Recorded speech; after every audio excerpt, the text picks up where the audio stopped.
سلام به شما شنوندگان عزیز، خوش اومدید به اپیزود امروز. وقتی صحبت از نمادهای طبیعت میشه، کمتر موجودی به اندازه پاندای غول‌پیکر کاریزما داره. با اون چشم‌های سیاه و بدن سفید. پانداها نماد صلح، طبیعت و تلاش‌های موفق برای بقا هستند. اما پشت این ظاهر دوست داشتنی، حقایق علمی شگفت‌انگیزی پنهان شده. امروز قراره با هم به 10 فکت جالب در مورد این خرس‌های بامزه بپردازیم. آماده اید؟ بریم سراغ فکت اول. آیا میدونستید پانداها در واقع گوشخوارن؟ بله، طبق طبقه بندی علمی این پانداهای دوست داشتنی گوشخوار هستن، اما 99% عاشق بامبو هستند و برای تامین انرژی روزانه باید 38 کیلو از این گیاه را بجوند. پانداها یک شست اضافی دارن.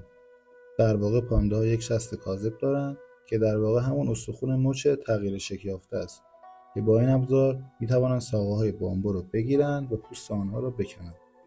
باور کنید یا نه، یک توله پاندای تازه متولد شده به اندازه یک قالب کره است. وزن نوزاد تازه متولد شده در مقایسه با مادر تا حدود 900 برابر کوچکتره. به این میگویند آغاز یک راه طولانی برای بزرگ شدن. خس‌های سیاه و سفید آنها فقط برای زیبایی نیست. سفید بودن بدن به آنها کمک میکند تا در مناطق پوشیده از برف استتار کنند و قسمت‌های سیاه به استتار آنها در سایه‌های جنگل بامبو کمک می‌کنند. قدرت آرواره، فک و دندان‌های پاندا به شدت قوی است، زیرا باید ساقه‌های سخت و فیبری بامبو را به طور مداوم خرد کند. نیروی گاز گرفتن آنها با نیروی آرواره یک شیر قابل مقایسه است. پانداها موجودات منزوی هستند و عمدتاً تنها زندگی می‌کنند.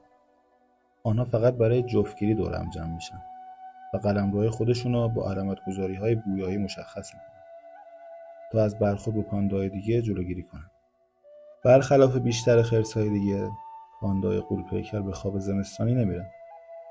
از آنجایی که بامبو مواد مغذی کمی داره و آنها انرژی کافی برای ذخیره‌سازی و یک خواب طولانی مدت را ندارن، باید در تمام طول زمستان به غذا خوردن ادامه بدن. در چین باستان، پانداها نماد صلح بودن. گفته میشه قبایل جنگجو در چین گاهی برای اعلام آتش‌بس یا صلح پرچمی با تصویر پاندا رو بالا می‌بردن. اگر خز پانداها تراشیده شود، پوست زیر قسمت‌های سیاه رنگ و پوست زیر قسمت‌های سفید صورتی رنگی. پانداها دیگر در معرض خطر انقراض نیستند. به لطف تلاش‌های گسترده جهانی در حفاظت، وضعیت آنها در معرض خطر به آسیب‌پذیر بهبود یافته.